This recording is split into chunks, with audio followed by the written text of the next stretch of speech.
वाचमिमां प्रसुप्तां सञ्जीवयत्यखिलशक्तिधरस्वधाम्ना अन्यांश्च हस्तचरणश्रवणत्वगादीन् प्राणान्नमो भगवते पुरुषाय तुभ्यं।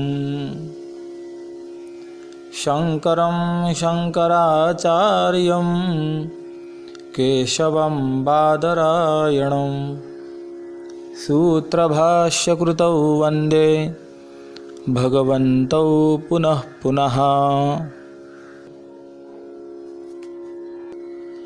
सेवे लागी सेवक झालो, तुमच्या लागलो निजचरणा। अहो स्वामी तुकया देवा, यावरी न करावा अव्हेर। सहज लीले उदकी वह्या, तुम्ही रक्षिलिया निज सत्ते। अहो स्वामी तुकया देवा, यावरी न करावा अव्हेर। निळा म्हणे धराल हाती, तरी द्याल मती निरूपमा। अहो स्वामी तुकया देवा, यावरी न करावा अव्हेर। समस्त भगवत भक्तांस साष्टांग प्रणिपात। आजपासून आरंभित होणाऱ्या या प्रवचन मालिकेमध्ये जगद्गुरु श्री तुकोबाराय यांच्या नाट प्रकरणातील श्री अनंता मधुसूदना पद्मनाभा नारायणा जगव्यापका जनार्दना आनंदघना अविनाशा या अभंगामध्ये जगद्गुरु श्री तुकोबारायांनी भगवंताची जी नावं व्यक्त केलेली आहेत त्या नामांच्या अर्थाचा विचार करण्याचा आपण प्रयत्न करणार आहोत। हे नाट प्रकरण आहे। नाट म्हणजे काय हा देखील एक फार महत्त्वाचा विषय आहे।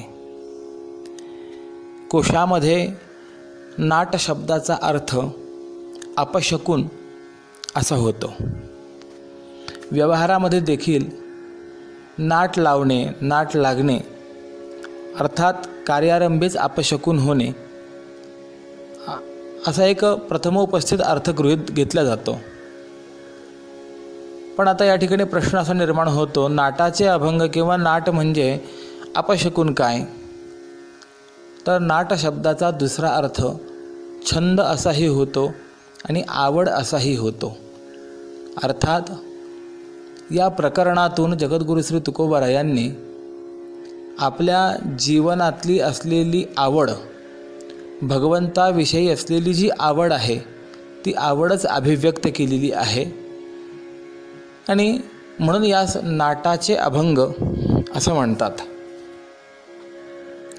प्रस्तुत अभंग आपण पाहत असताना या अभंगाचे एकंदरीत 6 चरण आहेत। 5 चरणांमधनं तुकोबारायांनी भगवंताला अनेक नावांनी संबोधलेलं आहे आणि त्याची प्रार्थना केलेली आहे। एकंदरीत 38 विशेषण जगद्गुरु श्री तुकोबारायांनी या अभंगामध्ये भगवान श्रीहरीला दिलेली आहेत आणि 38 विशेषण देऊन शेवटच्या अंतिम चरणामध्ये तुकोबाराय म्हणतात, तुका आला लोटांगणी मज ठाव द्यावाजी चरणी, हेची करीत से विणवणी भवबंधनी सोडवावे। अर्थात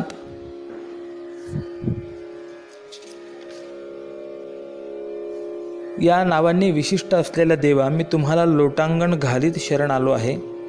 मला तुमच्या पायांचा आश्रय द्या आणि या भवबंधनातून सोडवा हीच विनंती करत आहे। ज्या चरणाचा विचार करत असताना सेवा झाल्यानंतर जगद्गुरु श्री तुकोबारायांनी भगवंताकडे काही मागणी केल्याचं आपल्याला आढळतं। म्हणून हा मागणीपर अभंग आहे असं जरी म्हटलं तरी वावगं ठरणार नाही। प्रश्न असा निर्माण होतो, जगामध्ये जीवनामध्ये मागावं की मागू नये? कारण की मागणीचा विचार करत असताना आपल्याला व्यवहार क्षेत्रामध्ये देखील मागणी अयोग्य आहे असं सांगता येतं आणि पारमार्थिक क्षेत्रामध्ये देखील मागणी अयोग्य आहे असाच भाव व्यक्त करता येतो. आपण बघा, व्यवहारामध्ये जर मनुष्य सारखा मागत असेल, मागणी करत असेल, तर व्यावहारिक दृष्टीने त्याचं असलेलं जे महत्त्व आहे ते खलास होत असतं, परिसमाप्त होत असतं. म्हणून व्यावहारिक महत्त्व परिसमाप्त करणारं मागणं व्यवहाराच्या दृष्टीने मागावं का, तर मागू नये असंच आम्हाला सांगता येतं. आणि पारमार्थिक दृष्टीचा जर आपण विचार केला तर मागायला लागला याचा अर्थ त्याच्या ठिकाणी काही अपूर्णता आहे म्हणून तो मागायला लागलेला आहे. परंतु वास्तविक पाहता संतांचा विचार करत असताना संत हे परिपूर्ण आहेत. किंबहुना संतांच्या विषयी विचार असा आहे, जे ज्ञानगंगे नहाले, पूर्णता जेवोनी धाले, शांतीसी आले पालवनवे. जे ज्ञानगंगेमध्ये स्नान ज्यांनी केलेलं आहे आणि पूर्णतेचंच भोजन करून जे तृप्त झालेले आहेत असे संत आहेत. किंबहुना अजून आपण एखादी भूमिका जर पाहिली तर संत प्रवृत्तीमध्ये संतांना मागणं हे मान्य नाही आहे. म्हणून महाराज एक ठिकाणी असं म्हणतात, भिक्षा पात्र अवलंबणे, जळो जिणे लाजिरवाणे, ऐसे असो नारायणे उपेक्षिजे सर्वथा. भिक्षापात्राचा अवलंब ज्या जीवनामध्ये करावा लागतो, महाराज त्या जीवनाला धिक्कार देतात. किंबहुना सुभाषितकारांनी तर असं म्हटलेलं आहे, काकयाचकयोर्मध्ये वरम काको न याचकः, याचको याचकम दृष्ट्वा श्वानवद गुरगुरायते. कावळा आणि याचक अर्थात मागणी करणारा, या दोघांमध्ये एक वेळेला कावळा बरा म्हणाले, परंतु याचक नको, कारण की एक याचक दुसऱ्या याचकाला पाहून एखाद्या श्वानाप्रमाणे गुरगुर करीत असतो. किंबहुना एका ठिकाणी असंही चिंतन आलेलं आहे, गवतापेक्षाही याचक हा अत्यंत हलका होत असतो. मग प्रश्न असा निर्माण झाला, वायुदेवता वारं आलं तर गवताला उडवून नेतं, याचकाला का उडवून नेत नाही? त्यांनी गमतीने असं उत्तर दिलेलं आहे, कारण की वायुदेवता विचार करते, याला जर उडवून दिलं तर कदाचित हा मला काही मागेल याकरता म्हणून त्या याचकाला तो उडवीत नाही. पण अशी एकंदरीत याचकाची निंदाच आपल्याला अनेक ठिकाणी पाहायला मिळते. मग मागणीची निंदा आपल्याला पाहायला मिळते. संत वृत्तीला मागणं मान्य नाही. किंबहुना अजून आपण असा विचार केला तर बघा, आपण वर्षभराकाठी एखादा सत्यनारायण अभिषेक वगैरे करतो,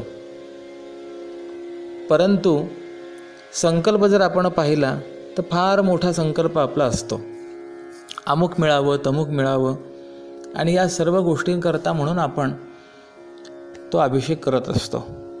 अर्थात आपलं देवाला देणं कमी आहे आणि देवाकडनं मागणं हेच भरपूर आहे. पण या तुलनेमध्ये आपण संतांचा जर विचार केला तर तुका म्हणे जीव भाव देवा पायी ठेवोनिया काही न मागती.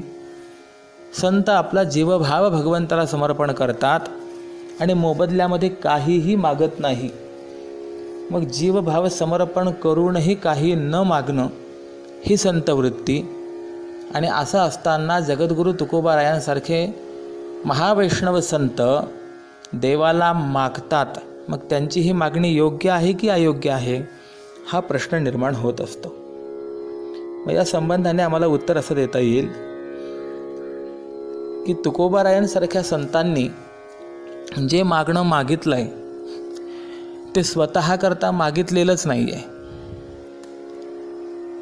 ते समस्त संसाराकरता मागितलेलं आहे. एक किंबहुना दुसरी भूमिका अशी असेल की परमात्मा जर संतुष्ट झाला आणि काही माग म्हणून सांगितलं तर काय मागावं याचा आदर्श वस्तुपाठ स्वतः मागणी करून या संत महात्म्यांनी आपल्यासमोर स्थापित केलेलं आहे.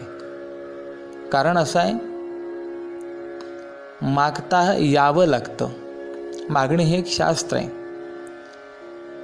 जर योग्य रीतीने मागता आलं नाही तर प्रसन्न झालेल्या महापुरुष अथवा देवतेचाही आपल्याला लाभ करून घेता येत नाही. या संबंधाने मी असं सांगतो, एक दृष्टांत आहे. 2 शेजारी होते. दोघंही धनिक होते, परंतु दोघांमध्ये स्पर्धा असे. एकाने 4 चाकी वाहन आणलं की दुसरा देखील 4 चाकी वाहनात आणत असे. सर्व दृष्टिकोनातून दोघंही तुल्य बलवान होते. एकमेकांना हरवण्याकरता खूप प्रयत्न करत असत. काय करावं कळेना. शेवटी एकाने विचार केला, लौकिकदृष्ट्या आपण सर्व सारखे आहोत, काही अलौकिक उपाय करून जर आपल्याला प्रतिस्पर्ध्यावरती विजय मिळवता आला तर बरं होईल. आणि याकरता म्हणून भगवान शंकरांच्या मंदिरामध्ये जाऊन तो तपश्चर्येला बसला, ध्यान करायला लागला. हे ज्यावेळेस त्या प्रतिस्पर्ध्याला कळालं त्यावेळेला तोही त्याच भगवान शंकरांच्या मंदिरामध्ये आला आणि मंदिरातील दुसऱ्या कोपऱ्याला तोही ध्यान करायला बसला. आता भगवान शंकर दैवत हे लवकर प्रसन्न होणारं दैवत आहे, म्हणून त्यांना आशुतोष असंही म्हणतात. आशु या अव्ययाचा अर्थ आहे लवकर, शीघ्र, त्वरित, आणि तोष म्हणजे संतुष्ट होणारं दैवत. आशुतोष भगवान प्रसन्न झाले आणि जो प्रथम साधना करण्याकरता बसलेला होता त्याच्याजवळ येऊन म्हणाले, वरंब्रूही. आता भगवान प्रसन्न झालेत यामुळे तो आनंदित झाला आणि देवाला काही मागणार एवढ्यात त्याचं लक्ष गेलं की दुसऱ्या कोपऱ्यामध्ये आपला प्रतिस्पर्धी बसलेला आहे. याला लक्षात आलं की आपण जे मागणार त्याच्या दुप्पट तो मागेल. म्हणून त्याने भगवान शंकरांना सांगितलं, देवा, माझी एक विनंती आहे आपल्याला. पलीकडच्या कोपऱ्यामध्ये आपला दुसरा भक्त साधना करीत बसलेला आहे.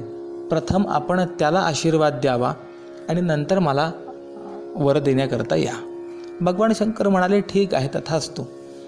आणि म्हणून जो दुसरा प्रतिस्पर्धी बसलेला होता तिथपर्यंत आले.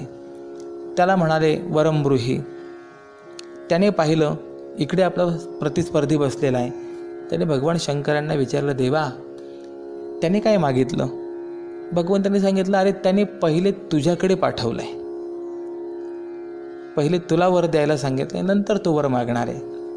आता याच्याही मनामध्ये विचार आला की आपण जे मागणार आहोत त्याच्या दुप्पट हा आपला प्रतिस्पर्धी मागणार आहे. म्हणून त्याने असं सांगितलं, देवा, आपण प्रसन्न झालात ही महत्भाग्याची गोष्ट आहे, परंतु साधनेला प्रथम तो बसला आहे, त्यामुळे प्रथम मागणी करण्याचा अधिकार त्याचाच आहे.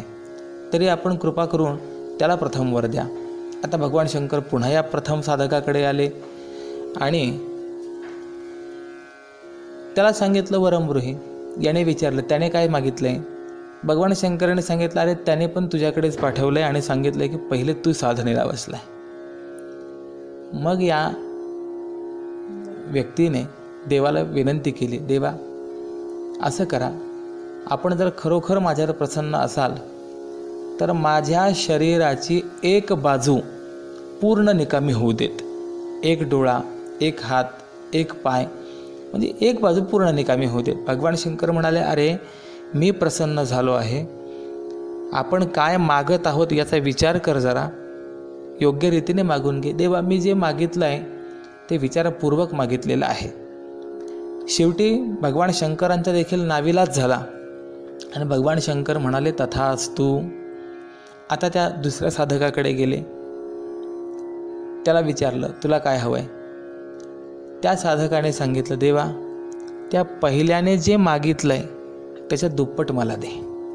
भगवान शंकर म्हणाले, अरे जरा विचार तरी की त्याने काय मागितलं आहे. नाही देवा, मला बाकी काही माहिती नाही आहे. मला फक्त एवढंच माहिती आहे की त्याने जे मागितलं आहे त्याच्यापेक्षा दुप्पट मला मिळावं, एवढंच अपेक्षा आहे, एवढीच प्रार्थना आहे.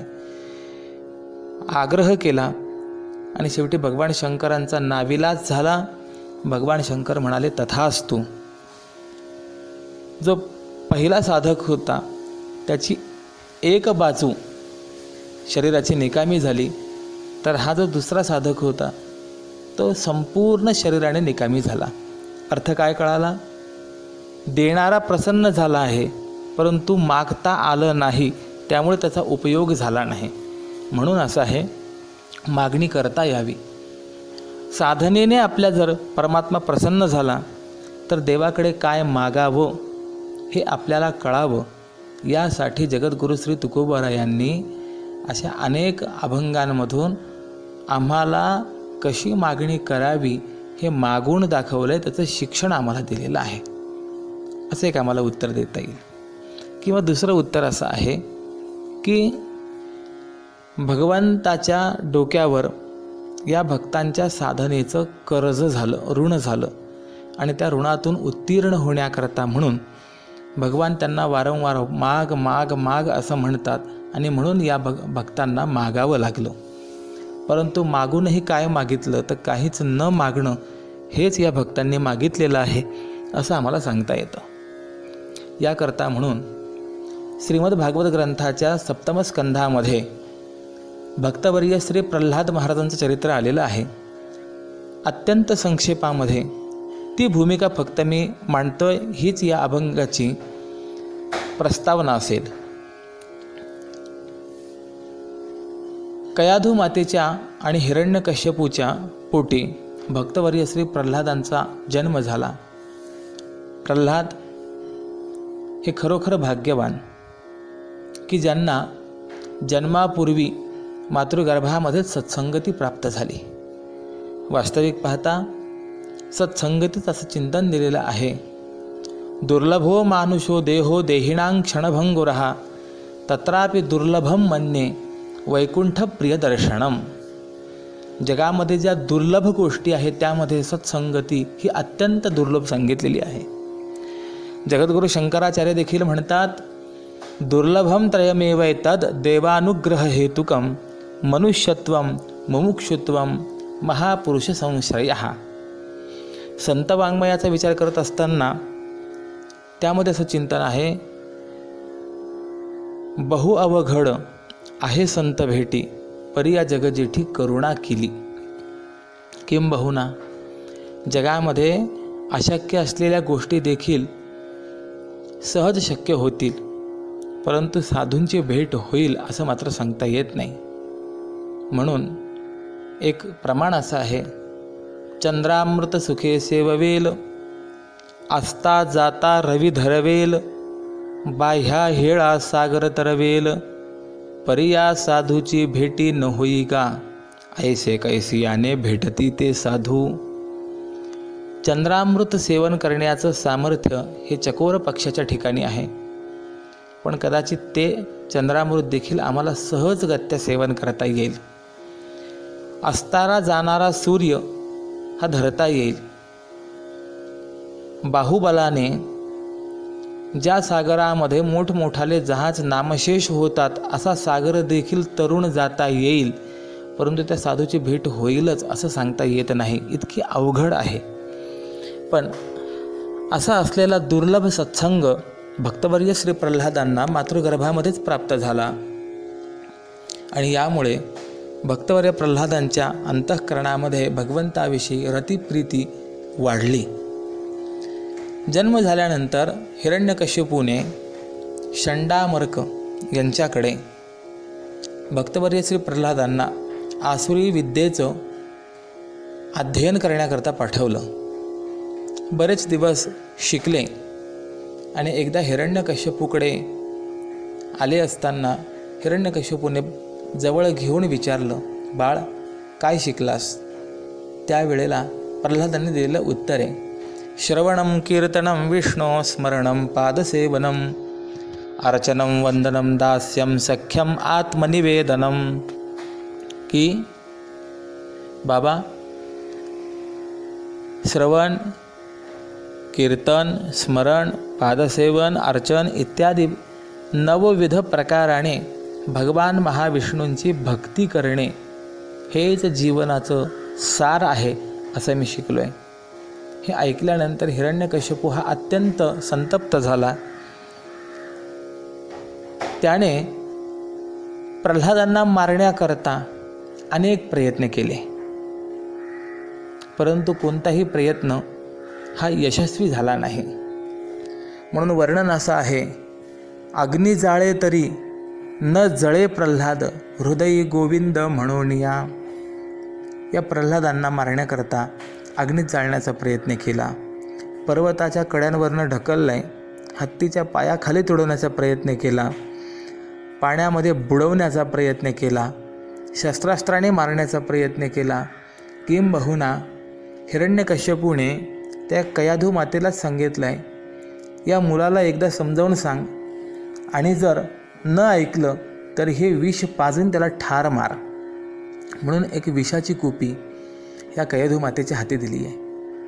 आज कयाधू मातेने प्रल्हादांना जवळ घेतलं आहे आणि प्रल्हादांशी बोलते, बाळ, जगामध्ये अनेक संबंध आहेत, परंतु सर्वात जवळचा संबंध जर कोणता असेल तर तो मुलाचा म्हणजे अर्थात लेकराचा आणि आईचा असतो. माऊली म्हणतात, किंबहुना धनुर्धरा, जो मातेची आये उदरा, तो मातेचा सोयरा केतुला पा. म्हणून आपण बघा, एखादी आश्चर्यकारक घटना जर आपण बघितली तर आपल्या मुखातनं शब्द बाहेर पडतात, अरे बापरे, परंतु चालता चालता ठेच लागली, पायात काटा रुतल्या गेला, तर अशा प्रसंगामध्ये मुखातनं शब्द बाहेर पडतात, अगं ऐक. याचाच अर्थ असा आहे, अंतःकरणातील सुखदुःखाच्या संवेदना ज्या ठिकाणी असतात त्या ठिकाणी आईची आठवण होत असते. अत्यंत जवळचा संबंध माय लेकराचा आहे. आज कयाधू सांगते की एकीकडे मला तुझ्याविषयी अंतःकरणामध्ये असलेला वात्सल्य भाव आहे, दुसरीकडे पतीची आज्ञा आहे, मी काय करावं. बाळ, बाबा सांगतात ते ऐकावं. त्यावेळेस भक्तवर्य प्रल्हाद सांगतात, आई, बाबांची इच्छा आहे मी मरावं, परंतु त्या परमात्म्याची इच्छा नाही आहे. बघ, मला मारण्याकरता किती प्रयत्न केले गेलेत, परंतु कोणताही प्रयत्न हा यशस्वी झाला नाही. याचाच अर्थ आहे त्याची इच्छा नाही आहे मी मरावं. आणि आई, तू हे विष सांगते, विषम अपि अमृतम, अमृतम अपि विषम, ईश्वरेच्छया. रघुवंशामध्ये हा विषय आला आहे. जर भगवंताची इच्छा असेल तर अमृत देखील विषाचा परिणाम देईल, आणि जर भगवंताची इच्छा असेल तर विष देखील अमृताचाच परिणाम देईल. इतिहासामध्ये संतश्रेष्ठ श्री मीराबाईंचं उदाहरण प्रसिद्ध आहे. विष का प्याला राणाजीने भेजा, पिबत पिबत मीरा हासी रे, पग घुंगरू बांध मीरा नाची रे. मीराबाईंनी पाठवलेलं विष भगवंताला समर्पण करून प्यायलं. परिणाम मीराबाईंवर न होता परिणाम हा त्या भगवत विग्रहावर झाला आहे.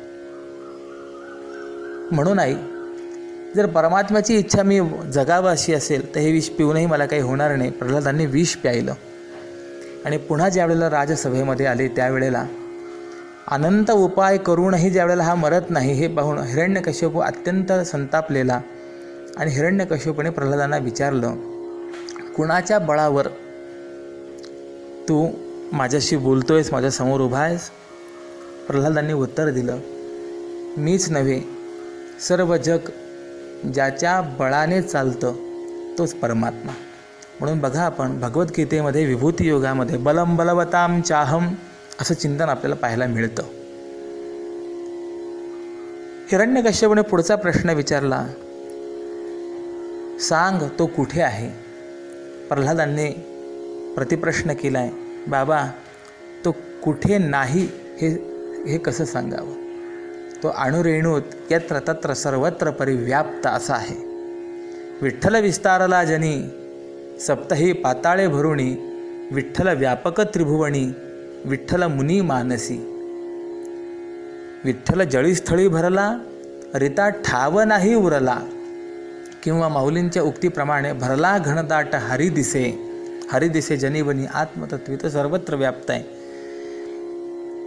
हे उत्तर ऐकून हिरण्यकश्यपूने समोरच्या खांबाकडे पाहिलं आणि विचारलं, जर तो अणुरेणूत सर्वत्र व्याप्त आहे तर या खांबात का दिसत नाही? स्तंभे किन्न दृश्यते. प्रल्हाद म्हणाले, बाबा दिसत नाही का आपण पाहत नाही? पाहिलं तर खांबातही आहे. हे ऐकल्याबरोबर वर्णन असं आहे की आपल्या हातातील तलवारीच्या मुठीने त्या खांबावरती जो आघात केला, धड ना मनुष्य धड ना जनावर, असं ते नृसिंह स्वरूप प्रकट झालं. संत वाङ्मयामध्ये असं वर्णन आलं आहे, दुर्जन तो लाथ मारी खांबावरी. लाथ मारली खांबावर, हे भगवान नृसिंह प्रकट झालेत. आणि या हिरण्यकश्यपूशी युद्ध करीत करीत त्याने ब्रह्मदेवाकडून वरदान स्वरूपात प्राप्त करून घेतलेले जेवढे संकेत होते त्या सर्व संकेतांचं परिपालन करीत भगवंताने हिरण्यकश्यपूचा उद्धार केला. पण आता मात्र भगवान नृसिंह हे क्रोधाविष्ट झालेले आवेशावतार हा या उग्र स्वरूपासमोर कुणाचीही जाण्याची हिंमत होईना. भगवान शंकर, विद्याधर, गंधर्व, यक्ष, किन्नर इत्यादी सर्वांनी भगवंताची स्तुती केली, परंतु भगवंताचा क्रोध मात्र परिसमाप्त होईना. त्यावेळेला नारदांनी विचार केला की भगवंताचा एवढा अनिवार्य क्रोध कुणा करता? हा भगवंताचा अवतार कुणा करता? तर प्रल्हादा कारणे स्तंभी अवतार केला. प्रल्हादांकरता स्तंभामध्ये अवतार धारण केलेला आहे. प्रल्हादांना समोर केलं आहे. आत्तापर्यंत आग ओकणारे डोळे प्रल्हादांना पाहता क्षणी त्या नेत्रामधनं अश्रुधारा प्रवहित व्हायला लागली आहे. उचलो निघेतला कडीयेवरी भक्त सुखे निवाला, असं चिंतन आहे. प्रल्हादांना भगवंताने उचलून आपल्या मांडीवर घेतलं आहे. आपल्या जिभेने प्रल्हादांचं अंग चढत आहेत. वरम वृणीश्व भद्रंते, आज प्रल्हादांशी बोलत आहेत, बाळ तुझं कल्याण हो, तुला जे मागायचं असेल ते मागून घे. माग म्हटल्याबरोबर भक्तवर्य प्रल्हाद भगवंताच्या मांडीमध्ये ताडकन उभे राहिले. काय म्हणतात? देवा मागा म्हणतात. आजपर्यंत आम्ही जी सेवा केली त्या सेवेच्या फलस्वरूपामध्ये मागा म्हणतात. हीच आमची परीक्षा काय? भगवान म्हणतात, अरे प्रल्हादा तसं नाही, परंतु आज मी प्रसन्न आहे, काय हवं असेल ते मागून घे. प्रल्हादाने सांगितलं, देवा नको, मला काहीही नको. एक वेळेला नकार दिल्यानंतर पुन्हा भगवान म्हणाले, नाही प्रल्हादा माग. त्यावेळेला प्रल्हादांनी विचार केला की देव असं का म्हणतायत, म्हणून प्रल्हादांनी उत्तर दिलं, देवा अरे भक्तांच्या अंतःकरणातील कामना परिसमाप्त करून त्यांना निष्काम करणं हे तुझं ब्रीद असताना तू मला माग म्हणून या कामनेच्या गर्तेमध्ये का ढकलतोयस? देवा तुला हे योग्य नाही, म्हणून मला नको आहे. दुसऱ्या वेळेला नकार दिला, पण तरी भगवान पुन्हा म्हणाले की नाही प्रल्हादा मागून घ्या. त्यावेळेला प्रल्हादाने तिसरं कारण दिलं, यस्त आशेष आशास्ते नसभृत्या स वैवणिक.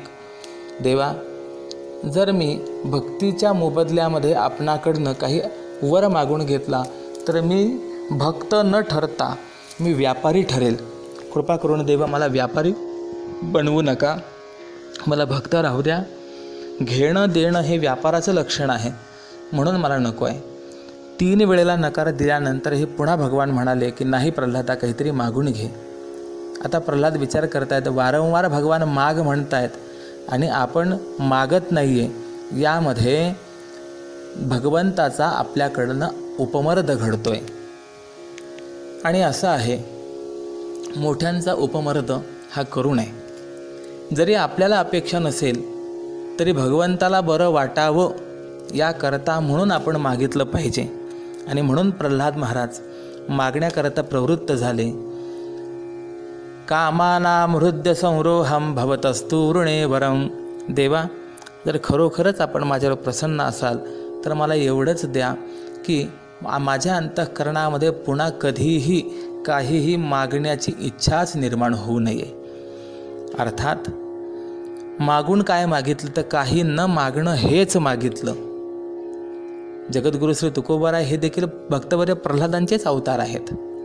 म्हणून चिंतन असं आहे की सत्ययुगामध्ये जे प्रल्हाद होते तेच त्रेतायुगामध्ये अंगद होते, जे अंगद होते तेच द्वापार युगामध्ये उद्धव आहेत आणि यानंतर कलियुगामध्ये उद्धवच नामदेवराय या स्वरूपाने प्रगट झालेले आहेत आणि याच नामदेवरायांचा पुढील असलेला अवतार म्हणजे जगद्गुरु श्री तुकोबाराय आहे। याप्रमाणे तुकोबारायांची देखील भक्ती पूर्ण झाली आणि म्हणून भगवान तुकोबारायांकडे विनंती करतायत, तुकोबाराय काहीतरी मागून घ्या, काहीतरी मागून घ्या। वस्तुतः तुकोबाराय हे पूर्ण काम आहेत, निष्काम आहेत, काम नाही झालो पाही रिकामा अशी त्यांची अवस्था आहे, स्थिती आहे। पण आता भगवंताला बरं वाटावं याकरता मागायचं आहे, मग काय मागावं आणि जर आम्हाला भगवान प्रसन्न झाले तर आम्ही भगवंताकडे काय मागावं याची शिकवण आम्हाला घालून देण्याकरता म्हणून जगद्गुरु तुकोबारायांनी केलेली जी मागणी आहे, केलेली जी विनवणी आहे, तर ती विनवणी या अंतिम चरणामध्ये आहे। तुका आला लोटांगणी मज ठाव द्यावाजी चरणी, हेची करीतसे विनवणी भवबंधनी सोडवावे। की हे प्रभो, आपल्या चरणाचा मला आश्रय द्यावा आणि या संसार सागरातून मला मुक्त करावं, हीच आपल्याकडे असणारी माझी मागणी आहे, याचना आहे। अशी ही मागणी प्रकरण आहे। पण आता ही मागणी कुणाकडे केली आहे तर याचा विचार करत असताना ज्याच्याकडे ही मागणी केलेली आहे त्या परमात्म्याचे विशेषण या अभंगाच्या पूर्व 5 चरणांमध्ये आलेले आहेत। या चरणांमध्ये आलेल्या प्रत्येक विशेषणाचा आपण थोडक्यामध्ये विचार करणार आहोत। यातील पहिल्या विशेषणापासून जो विचाराचा आरंभ होणार आहे हा द्वितीय प्रवचनापासून होणार आहे। आत्ताचं हे वाङ्मयीन सत्र मी भगवत चरणारविंदी समस्त संत मांदियाळीच्या चरणारविंदी समर्पित करतो। ओम पूर्णमदः पूर्णमिदं पूर्णात् पूर्णमुदच्यते पूर्णस्य पूर्णमादाय पूर्णमेवावशिष्यते। ओम शांतिः शांतिः शांतिः।